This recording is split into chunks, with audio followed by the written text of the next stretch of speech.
Hello everyone, my name is Danny. Oh, it's nice to see you on this dark and very spooky rainy night. On this night here in a rainy town in Washington, I come to you with a very pale man. Deathly pale, perhaps. Solemnly looking in the corner. Look off, look Arnie, look off somewhere.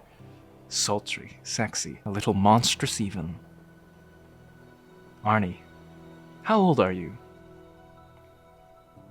I'm 69. Or is he? Because today, everyone, we're going to be reading Twilight for the first time with my besto friendo, who's also a vampire, actually. He's actually Cullen.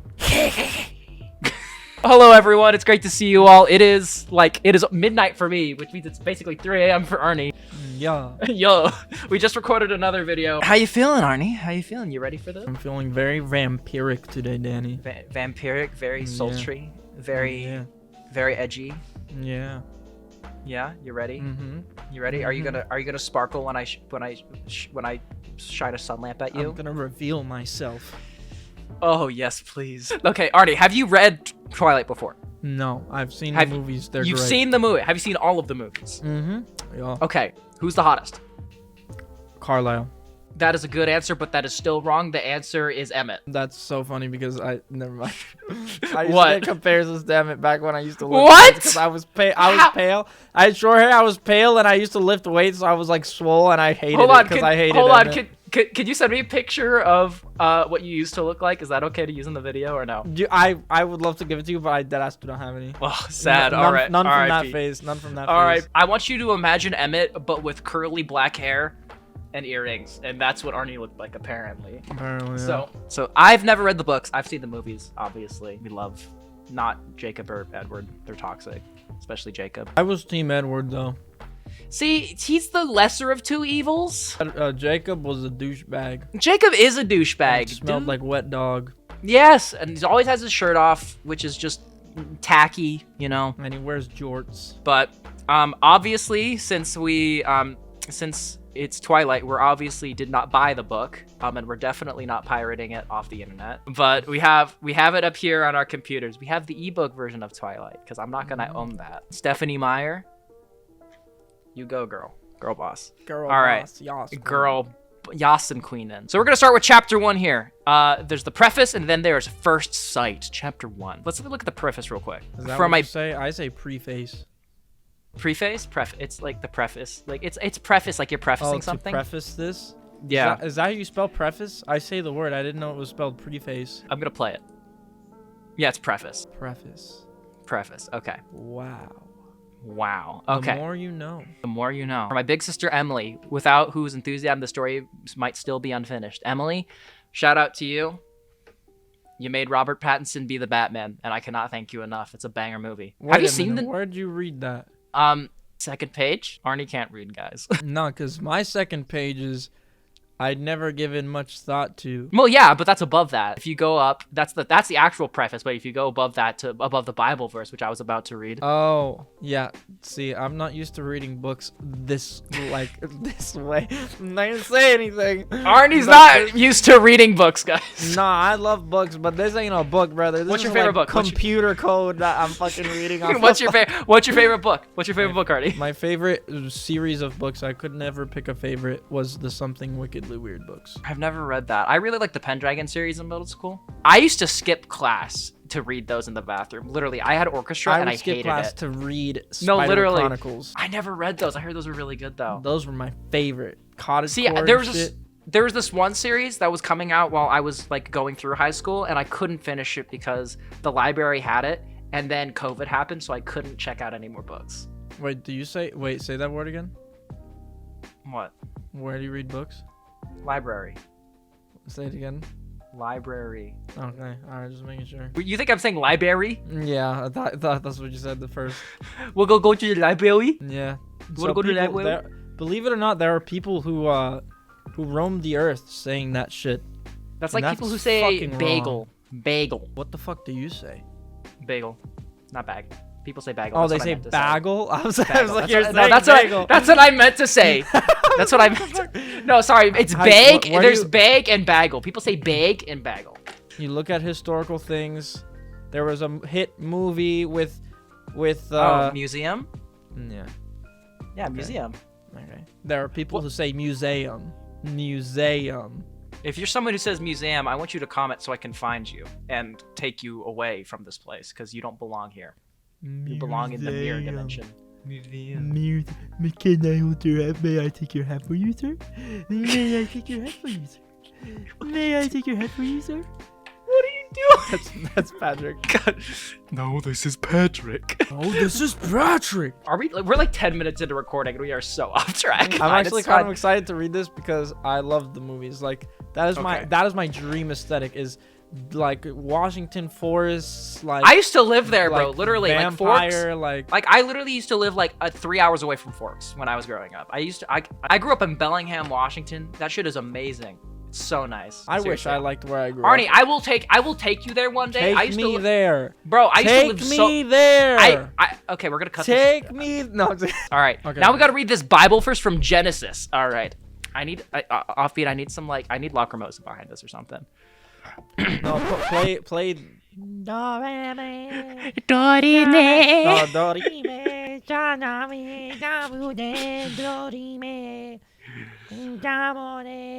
Wait. I'm gonna sing it for you. I'm gonna sing it for you. You gonna do it? Okay. Yeah. Dorime. I'm giving you background music. Dorime. Hitari no rakama no dorime. Lame no harumo. Okay, ready? I'm ready. 3, 2, 1. Dorime. But of the tree of the knowledge of good and evil, thou shalt not eat of it. For in the day that thou eatest thereof, thou shalt surely die. And that's it.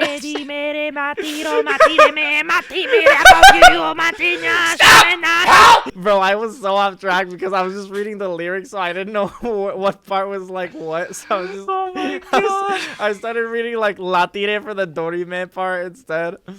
What is this? That's Genesis 2:17. That was so cursed. Okay, now we can actually read the preface.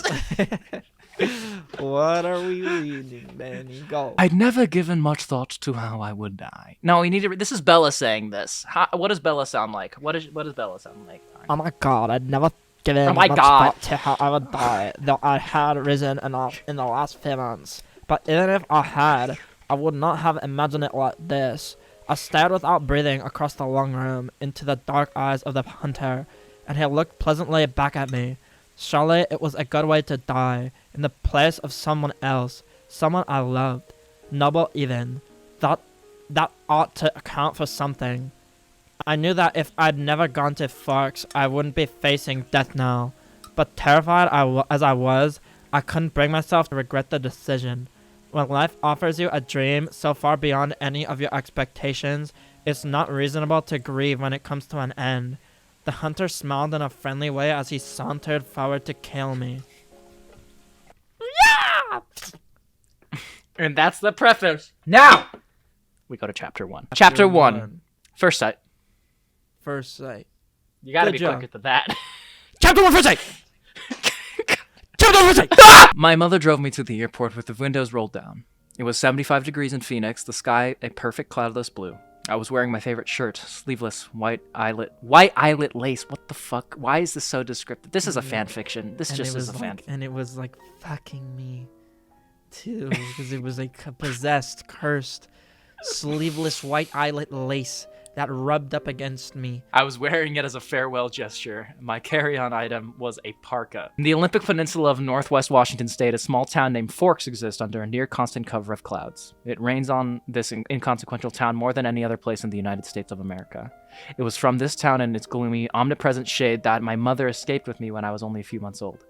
It was in this town that I'd be compelled to spend a month every summer until I was 14. That was the year I finally put my foot down. These past 3 summers, my dad, Charlie, vacationed with me in California for 2 weeks instead. Bro, this girl hates Washington. I don't know why. Washington's Bro, because great. she's being brought there by her, like, divorced parental unit, so she hates I it. guess. And she lives in Phoenix. Like, Arizona's nice. Like, it is sunny all the time. So, I get it, but, like, I grew up in Washington. Probably had, like, this thought that it was going to be depressing to live there or whatever, because it's always rainy / like, The rain is the foggy. best. Bella Yeah, is I wrong. agree. It was to Forks that I now exiled myself, an action that I took with great horror. I detested Forks. I loved Phoenix. I loved the sun and the blistering heat. I loved the vigorous, sprawling city. Vigorous. Why vigorous? Bella. My mom said to me, the last of 1,000 times, before I got on the plane. You don't have to do this. My mom, My mom- looks like me, except with short hair and laugh lines. I felt a spasm. She didn't need to roast her mom like that. Jesus Christ. My mom looks like me, but uglier. She felt a spasm of panic, Danny. That's how I see it. Yeah. Is that what anxiety is? You get spasms of panic? No, it's not. As I stared at her wide, childlike eyes, how could I leave my loving, erratic, harebrained mother to fend for herself? Of course, she had Phil now, so the bills would probably get paid. There would be food in the refrigerator, gas in her car, and someone to call when she got lost. But still, I want to go, I lied. I'd always been a bad liar, but I've been saying this lie so frequently lately that it sounded almost convincing now. This is the mom. Tell Charlie I said hi. I will. I'll see you soon, she insisted. You can come home whenever you want. I'll come right back as soon as you need me. No, that's her. I'm pretty sure. What? No. Yeah, the dialogue's confusing. This is I don't- God. I That's don't know why. who's going. This is literally written like a fan fiction. It is. Listen, do you know what else I was planning to? I was planning to read 50 Shades of Grey.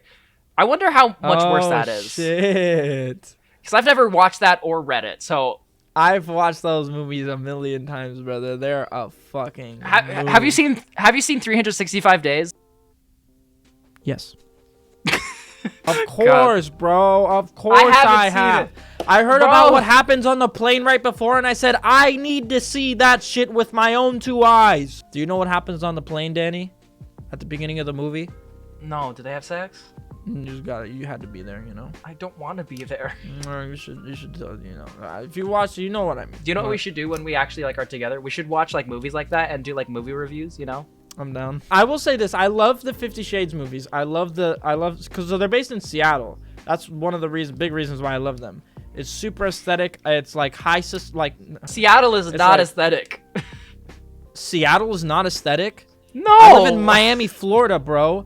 A fucking the back of a building in Seattle would be 10 times more aesthetic than the entire half city of where I fucking live. It's fucking. I hate it. I'm not gonna disagree. It's like it's heat and sweaty, and then there's just piss. Like if you go behind a building here, there's hobo pee everywhere. Did you know Seattle's like the homeless capital of the United States? You know No, that, that's right? California. It's gotta be California. No, dude. Like the homeless rates in Seattle is insane. Literally, there's an area of Seattle that's like under the highways called the Jungle, and it's literally just a massive like. It's gotta be California though. California's gotta be the homeless capital of the world. Not California as a state, Seattle as a city. Los Angeles, whatever. You know what I mean. Look it up. Fact check that. Watch it be somewhere else. Offbeat's gonna be like, nope, it's this place. Okay, whatever. We're filming a video. We gotta keep going. going. I could see the sacrifices in her eyes behind the promise. Don't worry about me. I urged. Demonically possessed with the 2 voices. It'll be great. I love you. I love you, Mom. She hugged me tightly for a minute, and then I got on the plane and she was gone. Flying doesn't bother me. The hour in the car with Charlie, though, I was a little worried about. He seemed genuinely pleased that I was coming to live with him for the first time with any degree of permanence. He'd already gotten me registered for high school and was going to help me get a car. It was sure to be awkward with Charlie. Neither of us was what anyone would call verbose, and I don't know what there was to say regardless. I knew he was more than a little confused by my decision. Like my mother before me, I hadn't made a secret of my distaste of forks. I had already said my goodbyes to the son. I'm reading too fast. I'm tripping over my own words. Chill, Danny. Chill. It's okay. Take a deep breath. Charlie's waiting me for the cruiser. This is expecting to. Charlie's a police. Choose Swan to good people. Charlie gave me an awkward one-armed hug when I stumbled my way off the plane. It's good to see you, Bells, he said, Listen. smiling as he automatically caught and steadied me. Listen, You haven't changed much. How's Renee? you got to do a different voice for Charlie. It's good to see you, Bells, he said.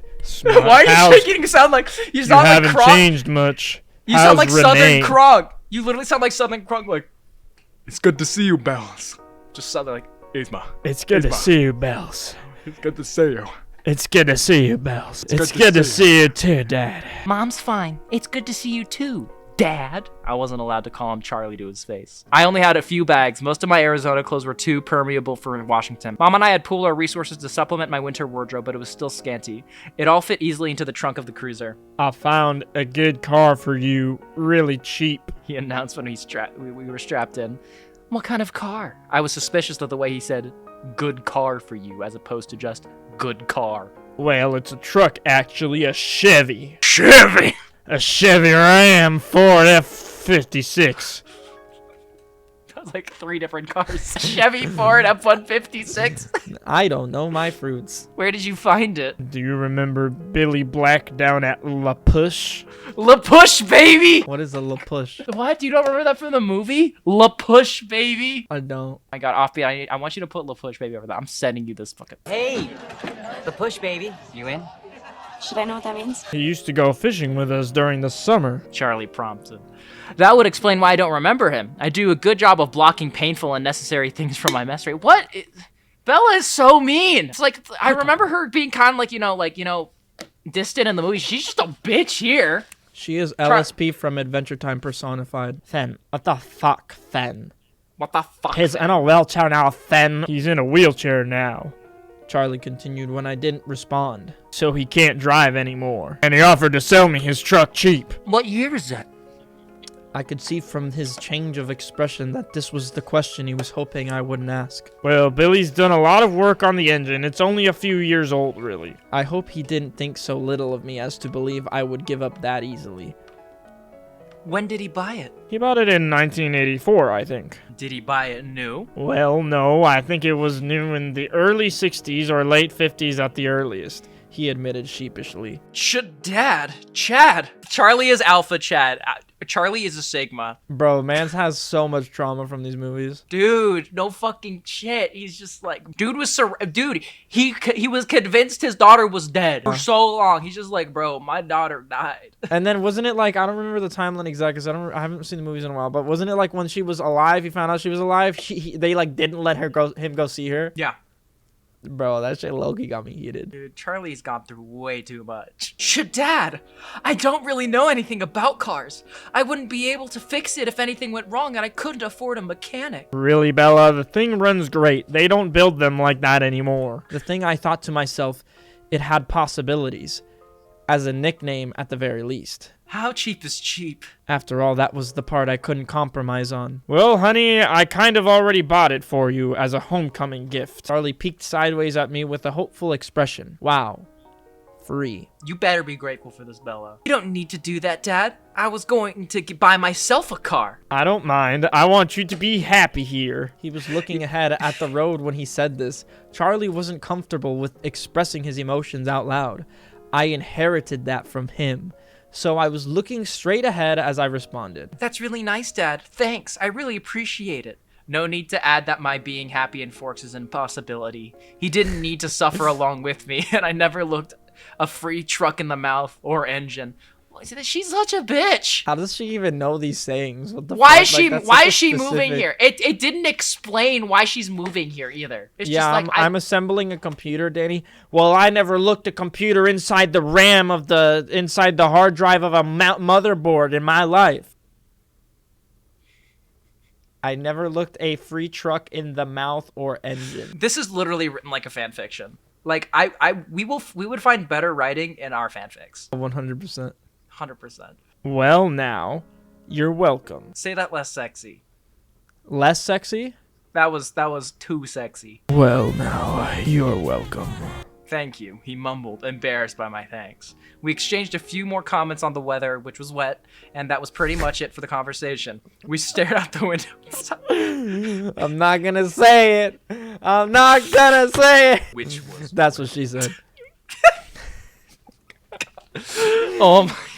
What's wrong with us? Everything was green, and the trees, their trunks covered in with moss, their branches hanging out with a canopy of it, the ground covered in ferns, even the air filtered down greenly through the leaves. That's not how air works. It was too green. An alien planet. She's such a bitch. Oh my Stop God. Stop looking a gift tree in the mouth or bark. Stop looking a tree in its roots and hollow members. Stop looking at the green air in the mouth or its air particles. It makes no sense. What is that metaphor? She turned it from a gift horse in the mouth.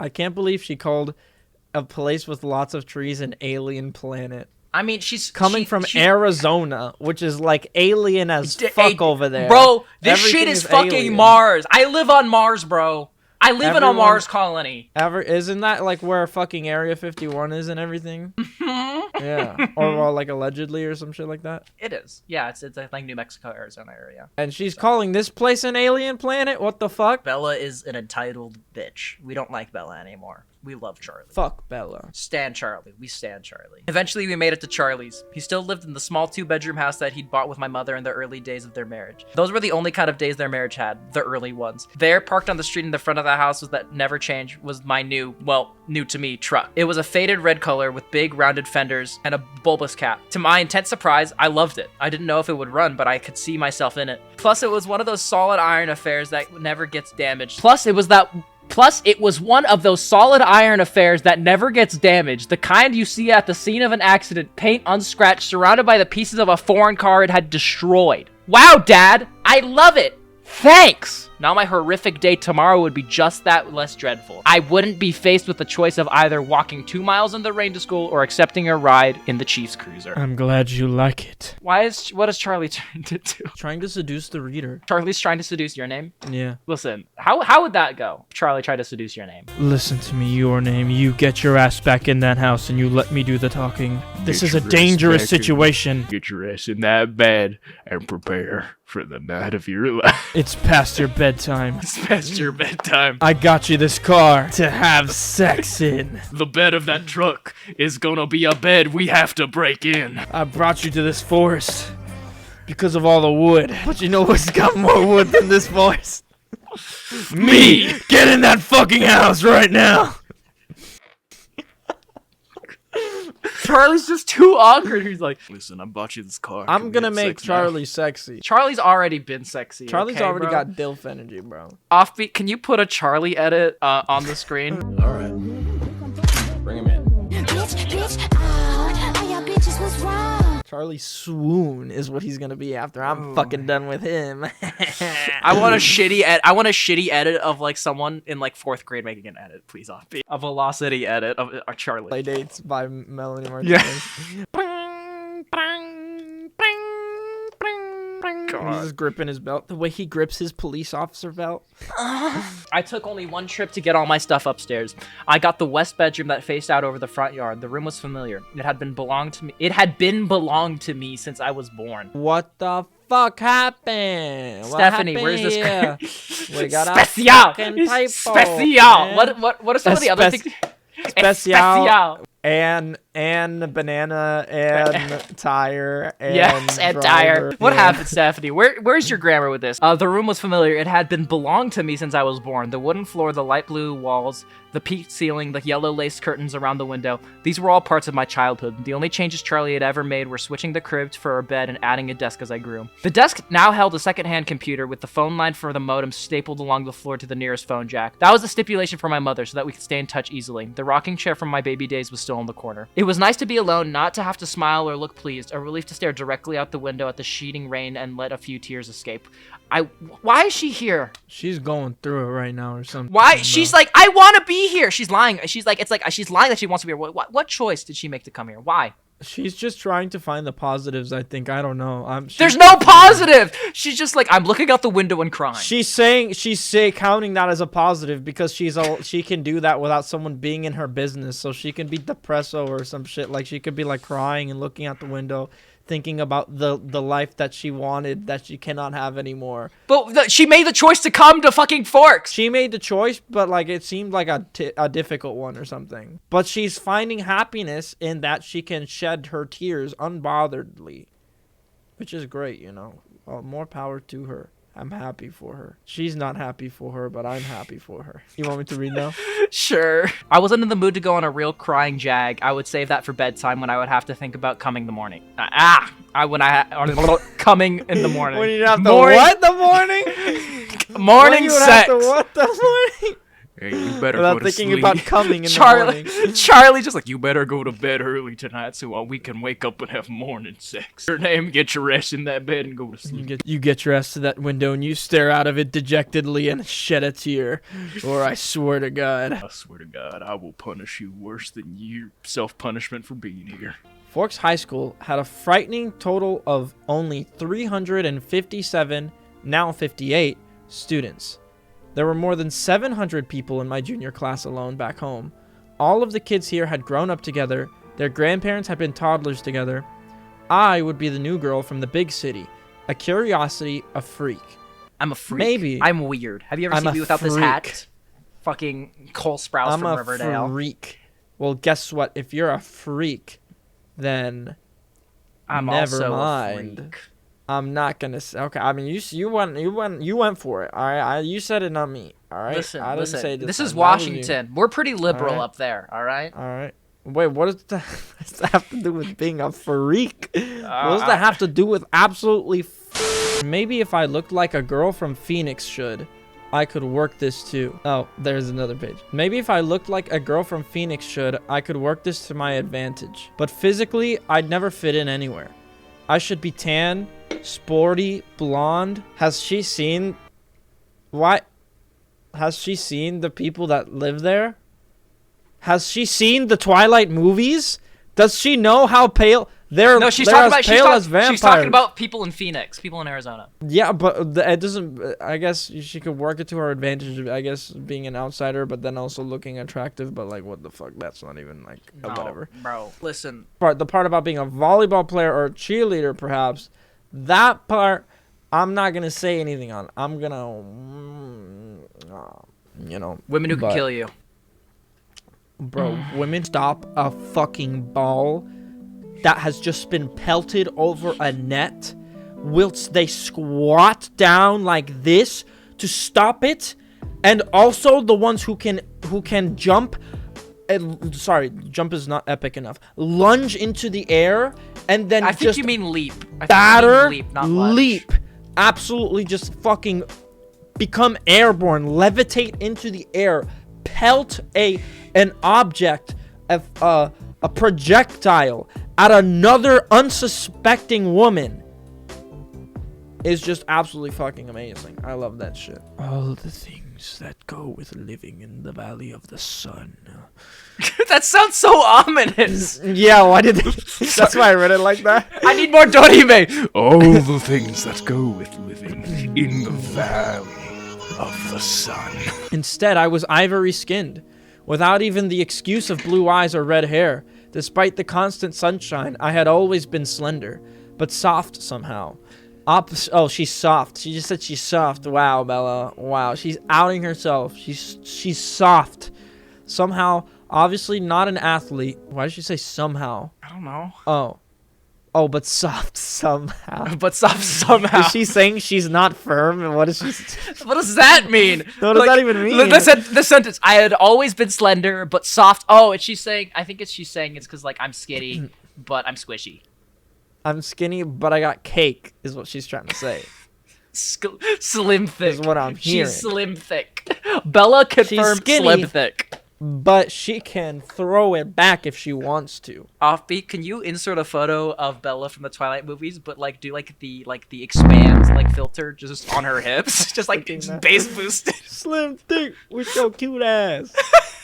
I didn't have the necessary hand-eye coordination to play sports without humiliating myself and harming both myself and anyone else who stood too close. She's still clumsy and quirky. She's clumsy and quirky. Exactly. When I finished putting my clothes in the old pine dresser, I took my bag of bathroom necessities and went to the communal bathroom to clean myself up after the day of travel. I looked at my face in the mirror as I brushed through my tangled, damp hair. Maybe it was the light, but already I looked sour. I think that's supposed to say shallower. Like, Shallower. shallow. Unhealthy. Yeah, shallower, I think is what it's supposed to say. Why is there quality control errors everywhere in this already? My skin could be pretty. It was very clear, almost translucent looking. Vampiric, some would say. But it all depended on color. I had no color here. she's facing my she's pallid colorless. colorless. She's colorless. She has no ethnicity, guys. Oh, is that what she's saying? No, she's white. Facing my pallid reflection in the mirror, I was forced to admit that I was lying to myself. It wasn't just physically that I'd never fit in, and if I couldn't find a niche in a school with 3,000 people, what were my chances here? I didn't relate well to people my age. Maybe the truth was that I didn't relate well to people, period. Even my mother, who I was closer to than anyone else on the planet, was never in harmony with me, never on exactly the same page. Sometimes I wonder if I was seeing the same things through my eyes that the rest of the world was seeing through theirs. Maybe there was a glitch in my brain, but the cause didn't matter. All that matters was the effect, and tomorrow would be just the beginning. Okay, offbeat. I want you to go through that entire section and do a slow zoom on Arnie and bass boost it slowly over the entire thing. No, I was overcome with emotion. Are you projecting? Are you okay, Arnie? I'm fine, but I don't know. I felt like when she said facing my pallid reflection in the mirror, it sounded kind of like one of those intense anime moments. Okay. Are you okay? I'm fine. Okay. I was hyped. I was ready to go. I didn't sleep all that night, even after I was done crying. The constant whooshing of the rain and wind across my roof wouldn't fade into the background. I pulled the faded old quilt over my head and later added a pillow too, but I couldn't fall asleep until after midnight when the rain finally settled into a quieter drizzle. Bitch, I don't know what you're talking about. The rain is amazing. I've been having like loud noises from that. Like I have a contractor doing construction at my house. The loud noises start, I put on fucking rain in my headphones, and that's how I fall asleep. No, it's great. Legit, what I used to do is amazing. I used to put on like rain noises because my lamp's also a speaker. And that's what I would do. Your lamp is a speaker? It is. Well, guess what? My water bottle is a toothbrush. Huh? Are you brushing your teeth with a water bottle, Arnie? Not in the slightest, but if I could brag about having something that doubled as something, I would brag about my water I'm bottle. not bragging about my lamp being a speaker. Okay, maybe I am. Yeah, well, my mirror also doubles as a mirror for two people. My mirror doubles as a mirror for two people as well during sex. Now, you didn't have to go and say that. I was trying to like leave that up to like people's imagination, but You have ceiling mirrors. I don't know. Who the fuck told you about that shit? What the fuck are you talking about? I don't got shit. Look, I'm gonna throw something at the roof, and you're gonna hear no glass. Thick fog was all I could see out my window in the morning, and I could feel the claustrophobia creeping up on me. You could never see the sky here. It was like a cage. Breakfast with Charlie was a quiet event. He wished me good luck at school. I thanked him, knowing his hope was wasted. Good luck tended to avoid me. Charlie left first, off to the police station that was his wife and family. After he left, I sat at the old square oak table in one of the 3 unmatching chairs and examined his small kitchen, with its dark paneled walls, bright yellow cabinets, and white linoleum floor. Bro, this house is a mess. We gotta help Charlie. I hate linoleum. Bro, Linoleum is crusty as fuck. We have expensive taste. I guess we do. And is no linoleum supposed to be expensive? Well, no, necessarily, but linoleum is one of the cheaper options when flooring. I'm thinking hardwood floor, dark hardwood floor. Yeah. That's or nice. light hardwood floor, like dark hardwood. Marble? Marble floor? Bro, yeah, of course. No, that would like... My feet would smack on that when I was like walking out of the shower or something. Smack. Arnie, butt naked, wet, just running down a hallway. Yeah, that's exactly what I was thinking. That's actually exactly what I was deadass. I was exactly what I was thinking. Like, what if I'm walking around naked and wet? I could eat it. I could eat shit. I'll fall on that shit. Nothing was changed. My mother had painted the cabinets 18 years ago in an attempt to bring some sunshine into the house. Over the small fireplace in the adjoining handkerchief-sized family room was a row of pictures. First, a wedding picture of Charlie and my mom in Las Vegas. Then, one of the 3 of us in a hospital after I was born, taken by a helpful nurse. Followed by the procession of my school pictures up to the last years. Those were embarrassing to look at. I would have to see what I could do to get Charlie to put them somewhere else, at least while I was living here. It was impossible being in this house not to realize that Charlie had never gotten over my mom. It made me uncomfortable.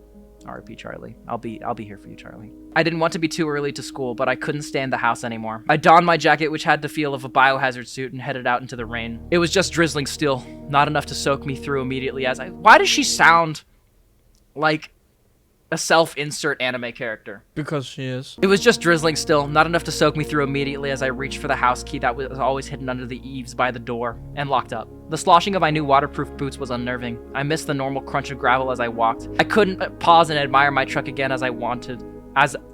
I was in a hurry to get out of the misty wet that swirled around my head and clung to my hair under my hood. Inside the truck, it was nice and dry. Either Billy or Charlie had obviously cleaned it up. The glasses are coming on because I can't read. Are those blue light glasses? No, they're just sunglasses. Why do you have sunglasses? Because my eyes hurt in the sun because I'm an actual vampire. I beg to differ. The engine started quickly to my relief, but loudly roaring to life and then idling at top volume. Finding the school wasn't difficult, though I'd never been there before. The school was like most other things, just off the highway. It was not obvious that it was a school. Only the sign which declared it to be was the Forks High School made me stop. It looked like it was a collection of matching houses built with maroon-colored bricks. There was so many trees and shrubs I couldn't see it at first. I wondered nostalgically, where were the chain link fences and metal detectors? Nostalgia about an institution? What's she talking about? Oh, she's talking about the car. I was like, what the? No! Bruh, She's talking about the school, rehab? bro! Oh, the school. Okay, that makes more sense. That makes more sense. Did you know that my high school was actually designed by a prison architect? Every single high school is like that. The high school that pretty much everyone I know went to here was an actual prison turned Really? high school. Yeah. God damn. Yeah. I saw this one high school on TikTok, and it was supposed to be a college, and it was hella nice. Was it like aesthetic? Oh my god, yeah. It was like, it had like the balconies going around and stuff, and like the common area Colleges in the have like middle. this nice like aesthetic to them, bro. Like college life is kind of cool, but fuck that shit. I didn't. We I stream. dropped out. I dropped. Yeah, we stream. I parked in front of the first building, which had a small sign over the door reading front office. No one else was parked there, so I was sure it was off limits. But I decided I would get directions inside instead of circling around in the rain like an idiot. I stepped unwillingly out of the toasty truck cab and walked down a little stone path lined with dark hedges. I took a deep breath before opening the door.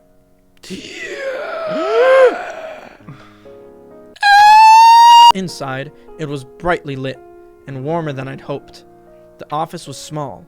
A little waiting area with padded folding chairs, orange flecked commercial carpet, notices and awards cluttering the walls, a big clock ticking loudly. Plants grew everywhere in large plastic pots as if there wasn't enough greenery outside. She's so used to the desert that actual vegetation bothers her.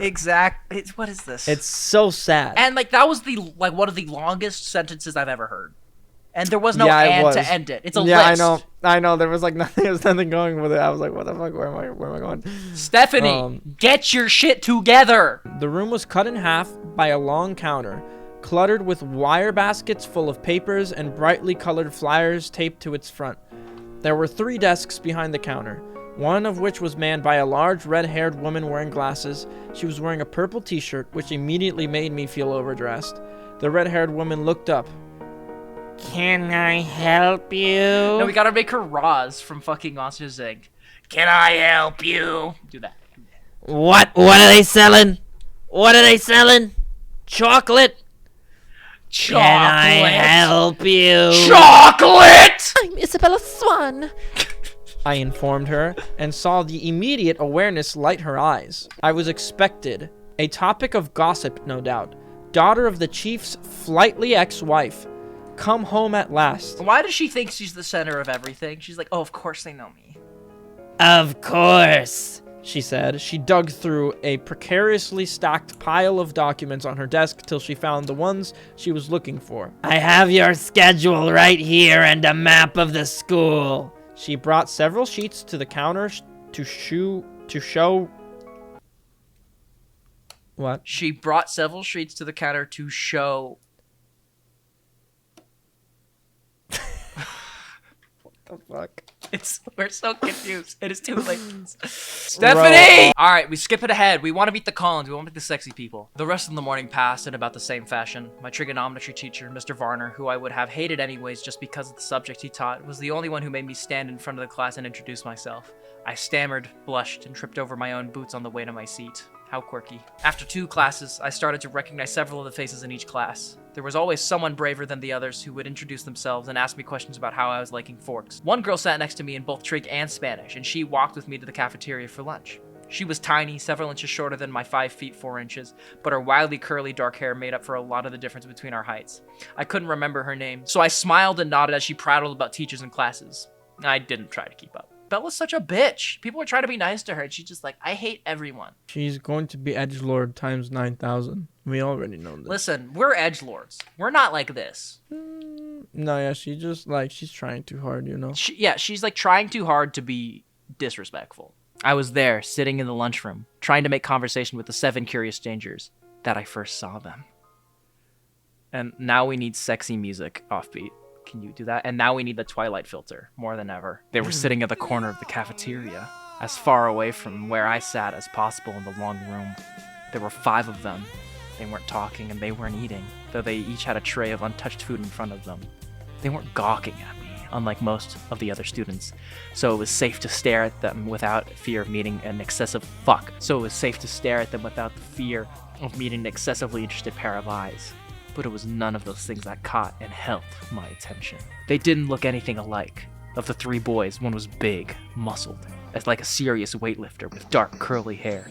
Another was taller, leaner, but still muscular, and honey blonde. And the last was lanky, less bulky, with untidy bronze-colored hair. And he was more boyish than the others, who looked like they could be in college, or even teachers here rather than students.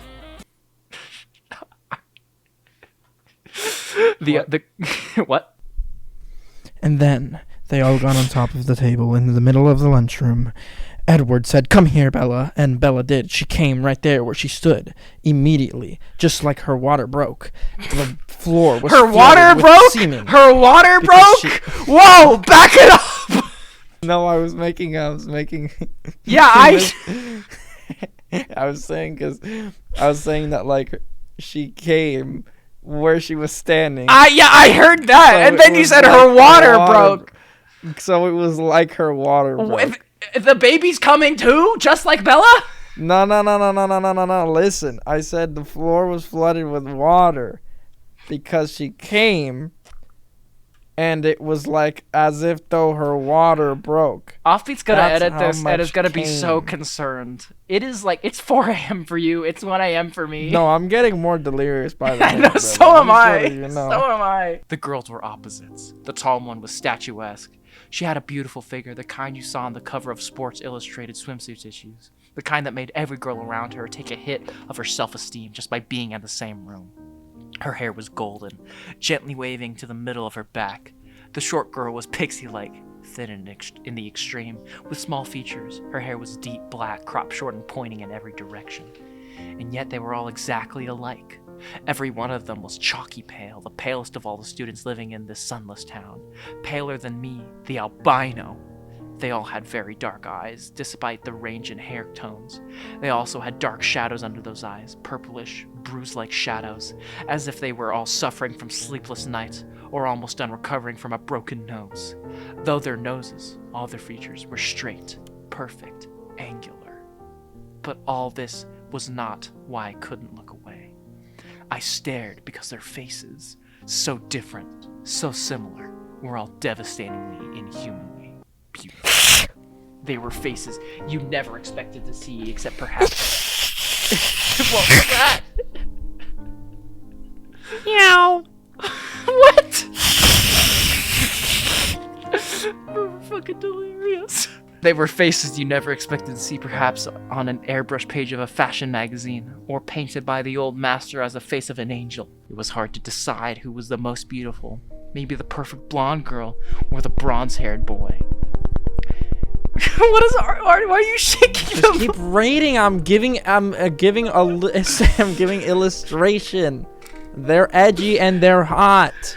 I need, when we're doing the Twilight stuff, I need it to go into like movie dimensions, you know, like where it's like crops like this. I don't know the dimensions, but whatever it goes back to normal, I need it to slide back. Can you do that? Thanks, man. Danny, keep reading. I want to keep choking the mic. Okay. They were all looking away from each other, away from the other students. I just away from anything. Arnie, what are you doing? As I watched, the small girl rose with her tray, unopened soda, unbitten apple, and walked away with a quick, graceful lope that belonged on a runway. I watched amazed as her little dancer stepped, till she dumped her tray and glided through the back door, faster than I would have thought possible. My eyes darted back to the others, who sat unchanged. Who are they? I asked a girl from my Spanish class, whose name I'd forgotten, as she looked up to see who I meant, though already knowing, probably, from my tone. Suddenly, she looked at her, the thinner one, the boyish one, the youngest, perhaps. He looked at my neighbor for just a fraction of a second, and then his dark eyes flickered to mine. He looked away quickly, more quickly than I could. Though in a flush of embarrassment, I dropped my eyes at once. In that brief flash of a glance, his face held nothing of interest. It was as if he had called his name, and he looked up at an involuntary response, already having decided not to answer. My neighbor giggled in embarrassment, looking at the table like I did. That's Edward and Emmett Cullen, and Rosalie and Jasper Hale, the one who left with Alice Cullen. They all live together with Dr. Cullen and his wife, she said under her breath. I glanced sideways at the beautiful boy, who was looking at his tray now, picking a bagel to pieces with his long, pale finger. His mouth was moving very quickly, his perfect lips barely opening. The other three still looked away, and yet I felt as he was speaking quietly to them. Strange, unpopular names, I thought. The kind of names grandparents had. But maybe that was in vogue here. Small town names? I finally remembered that my neighbor was called Jessica, a perfectly common name. There was 2 girls named Jessica in my history class back home. They're very nice looking, I struggled with a copious understatement. Yes, Jessica agreed with another giggle. They're all together though. Emmett and Rosalie and Jasper and Alice, I mean. And they live together. Her voice held all but the shock and condemnation of a small town. I thought critically. But if I was being honest, I had to admit that even in Phoenix, it would cause gossip. Which one are the Cullens, I asked. They don't look related. Oh, they're not. Dr. Cullen is really young, in his 20s or early 30s, but they're all adopted. The Hales are brothers and sisters, twins, the Blondes, and their foster children. They look a little old for foster children. They are now. Jasper and Rosalie are both 18, but they've been with Mr. Cullen since they were 8. She's their aunt or something like that. What is this dialogue? Here, you take over for Jessica. Jessica. They're really kind of nice for them to take care of all those kids like that when they're so young and everything. I guess so. Jessica admitted reluctantly, and I got the impression that she didn't like the doctor and his wife for some reason. With the glances she was throwing at their adopted children, I would presume the reason was jealousy. I think that Miss Cullen can't have any kids though, she added, as if that lessened their kindness. Throughout all this conversation, my eyes flickered again and again to the table where the strange family sat. They continued to look at the walls and not eat. Have they always lived in That's so fucking stupid. They continued to look at the walls and not eat at lunch. Well, remember, they can't eat. I know, but it's funny. Like, it's just funny the way they're majestically describing them, and it's just like, then they continued to look at the walls and not eat. Hold on. Have you seen in the movie what Emmett carries around with him at school? It's a boombox, right? No, he carries around a bunch of hard-boiled eggs. Oh, yeah. Man is fucking Gaston. Have they always lived in Forks? I asked. Surely I would have noticed them on one of my summers here. Nah, she said in a voice that implied it should be obvious, even to a new arrival like me. They just moved here down 2 years ago from somewhere in Alaska. I felt a surge of pity and relief. Pity because as beautiful as they were outsiders, clearly not accepted. Relief that I wasn't the only newcomer here, and certainly not the most interesting by any standard. As I examined them, the youngest one of the Cullens looked up and met my gaze, this time with evident curiosity in his expression. As I looked swiftly away, it seemed to me that his glance held some kind of unmet expectation. Which one is the boy with the reddish-brown hair? I asked. I peeked at him from the corner of my eye, and he was still staring at me, but not gawking like the other students had today.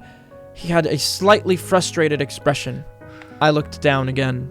That's Edward. He's gorgeous, of course, but don't waste your time. He doesn't date. Apparently none of the girls here are good looking enough for him. She sniffed a clear case of sour grapes. I wondered when he'd turned her down. I bit my lip to hide my smile. When I glanced at him again, his face was turned away, but I thought his cheek appeared lifted, as if he were smiling too. After a few more minutes, the 4 of them left the table together. They all were noticeably graceful, even the big brawny one. It was unsettling to watch. The one named Edward didn't look at me again. I sat at the table with Jessica and her friends longer than I would have if I'd been sitting alone. I was anxious not to be late for class on my first day. One of my new acquaintances, who considerately reminded me that her name was Angela, had biology 2 with me the next hour. We walked to class together in silence. She was shy too. Why the fuck did they throw that in there? She was shy too. Wow. We were shy together. Wow. Oh my god. Angela and Bella. When we entered the classroom, Angela went to sit at a black-topped lab table, exactly like the ones I was used to. She already had a neighbor. In fact, all the tables were filled but one. Next to the center aisle, I remember this scene. I recognized Edward Cullen by his unusual hair, sitting next to that single open seat. As I walked down the aisle to introduce myself to the teacher and get my slip signed, I was watching him surreptitiously. Surreptitiously. I just said it. Surreptitiously. Surreptitiously. Is it surreptitiously or tits? Just as I passed, he suddenly went rigid in his seat. He stared at me again, meeting my eyes with the stranger expression on his face. It was hostile, furious. I looked away quickly. I remember the scene. Shocked, going red again. I stumbled over a book in the walkway, then had to catch myself on the edge of a table. The girl sitting there giggled. In the movie, he's just like... Yeah, he's like... yeah. Yeah. I'd noticed that his eyes were black. Coal black. Mr. Banner signed my slip and handed me a book with no nonsense about introductions. I could tell we were going to get along. Of course, he had no choice but to send me to the one open seat in the middle of the room. I kept my eyes down as I went to sit by him, bewildered by the antagonistic stare he'd given me. Just imagine, like, you go to a new school and you sit down next to this dude and he's just like... just stares at you. Fucking freak. Who the fuck you think you are? He wants to fuck, that's his mating call. No, he's overwhelmed by the smell of her. Remember, you're in personal form of heroin. I know. Is that how you just eye fuck someone just really aggressively and kind of if I'm vehemently? really into someone, I will first establish that I'm into someone. And after I establish that I'm into them, I will establish into them. I don't always fuck, but when I do... I don't always fuck, but when I do... Bro, when you make merch, that's gotta go on your shirts. I don't always fuck, but when I was thinking about that today, actually. I don't always fuck, but when I do shirts. I didn't look up as I set my book on the table and took my seat, but I saw his posture change from the corner of my eye. He was leaning away from me, sitting on the extreme edge of his chair, and averting his face like he smelled something bad. Inconspicuously, I sniffed my hair. It smelled like strawberries, the scent of my favorite shampoo. It seemed an innocent enough odor. I let my hair fall over my right shoulder, making a dark curtain between us, and tried to pay attention to the teacher. Unfortunately, the lecture was on cellular anatomy, something I'd already studied. I took notes carefully anyway, always looking down. I couldn't stop myself from peeking occasionally through the screen of my hair at the strange boy next to me. During the whole class, he never relaxed his stiff position on the edge of his chair. Sitting as far from me as possible, I could see his hand on his left leg, tendons standing out under his pale skin. This, too, he never relaxed. He had the long sleeves of his white shirt pushed up to his elbows, and his forearm was surprisingly hard and muscular beneath his light skin. He wasn't nearly as slight as he'd looked next to his burly brother. The class seemed to drag on longer than the others. Was it because the day was finally coming to a close, or because I was waiting for his tight fist to loosen? It never did. Why did that sound so I'm waiting for his tight fist to loosen me up. He continued to sit so still, it looked like he wasn't breathing. What was wrong with him? Was this normal? Was this normal behavior? I questioned my judgment on Jessica's bitterness at lunch today. Maybe she was not as resentful as I'd thought. It couldn't have anything to do with me. He didn't know me from Eve. I peeked up at him one more time and regretted it. He was glaring down at me again, his black eyes full of revulsion. As I flinched away from him, shrinking against my chair, the phrase, "if looks could kill," suddenly ran through my mind. At that moment, the bell rang loudly, making me jump, and Edward Cullen was out of his seat. Fluidly he rose. He was much taller than I'd thought, his back to me, and he was out the door before anyone else was out of their seat. I sat frozen in my seat, staring blankly after him. He was so mean. It wasn't fair. I began gathering up my things slowly, trying to block the anger that filled me, for fear my eyes would tear up. For some reason, my temper was hardwired to my tear ducts. Why is she so quirky? Why is she so quirky and special? She's amazing, bro. Leave her alone. She's doing her best. She's trying to be her best self. Trying to be her best self, hating everyone, forgetting people's names. Yeah, she's doing amazing. Oh my god. What? You know, we were talking about it at the beginning. Yeah. What about what? 365 Days, the second movie just came out.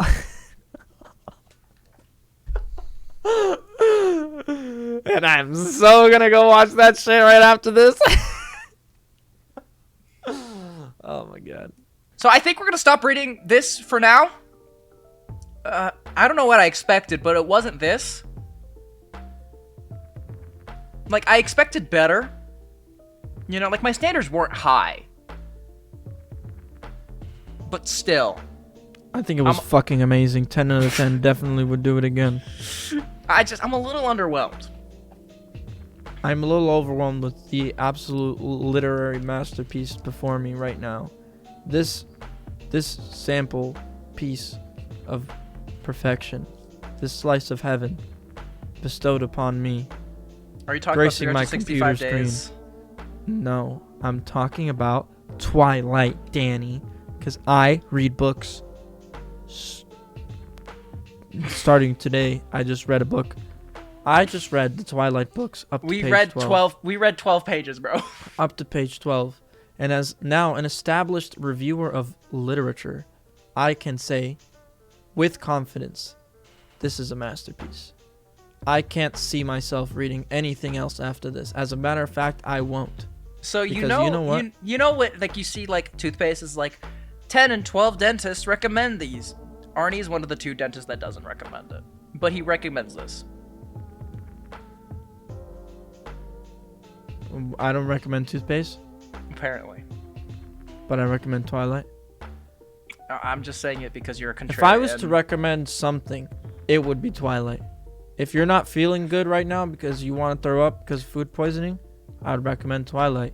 You feel you're sad feeling because your boyfriend broke up with you and you don't think love is real? Watch Twilight. I would 100% recommend Twilight.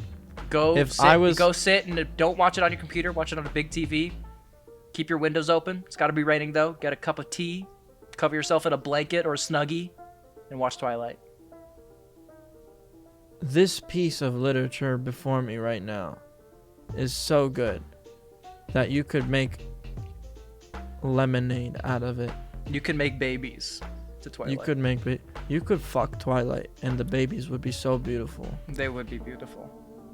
And that's basically that. If that's not a good book, if you can't fuck the book and make really, really magnificent children, Bro, is it even a good read? Bro, we are so delirious right now. Is it even a good read? It is 4:18 a.m. where I live right now. The one thing I can say is thank you, Yes. Twilight, for giving me Robert Pattinson as Twilight, Batman. for giving me Robert Pattinson as Twilight. Yeah. Stephanie, your sentences need a little work as they run on, and their word choice is questionable at best. I thought it was beautiful, Stephanie. The Queen. The movies are great. I love the movies. God, I wanted to be with Jasper and Alice. Did you switch the iron? What you were gonna say? You had to switch that shit up real quick. Jasper and Alice. What? I wanted to absolutely they were these great 2 people in this movie that I thought were just absolutely brilliant. And What a distinguished gentleman. No, I'm Carlisle all day, every day. Listen, No Carlisle, one comes close. Carlisle, Daddy. I'll say it. Literal father. Literal Actual father. Actual That's why I love father. him so much. You know, Rosalie, you know though, what? Rosalie can go fuck off. Rosalie sucks. Who's Rosalie? The blonde one. She's just mean. The one who's mean The to girl, Bella. the one that's married, or the one that's With Emmett? married to Ian from the one that's married to Damon from the Vampire Diaries in real life. So everyone, thanks for watching. Comment who you're in love with from Twilight. I'm in love with Asper and Jalis, my favorite ship, which is actually confirmed in the movie. Who's your favorite? Who are you in love with, Arnie? Carlisle and me. Carlisle. Carney. Arnile? Carney? Which one do you like? Carnold. Carnal. Arnile. Arnile. Cardboard. Thanks for watching, Dan guys. Real. We'll see you in the next video. Dan Real. Dan Ryle. Dan Lyle. Go to Dan sleep. Lyle. Read Dan Twilight Lyle. for watching. Thanks for It'd watching, be Dan everyone. Lyle. We'll see you in the next video. Like and subscribe. Bye. Dan Lyle. Dan Lyle.